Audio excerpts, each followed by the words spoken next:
মানুষের মতো বিড়াল, বাবু বিড়াল। একটা শহরে থাকত এক অদ্ভুত বিড়াল। নাম তার বাবু বিড়াল।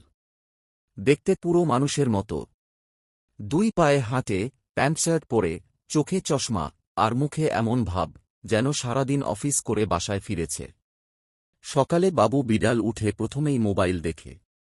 তারপর আয়নার সামনে দাঁড়িয়ে বলে, আহা, আজও এত হ্যান্ডসাম কেন আমি। নাস্তা করতে বসে সে বিস্কুট চায়ে ডুবিয়ে খায়।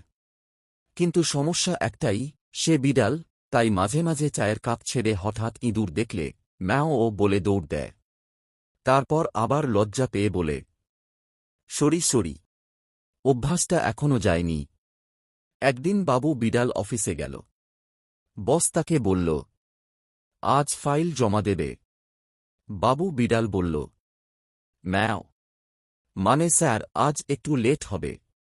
মিটিংয়ের মাঝখানে সে চেয়ারে ঘুমিয়ে পড়ল, কারণ রোদ গায়ে লাগছিল।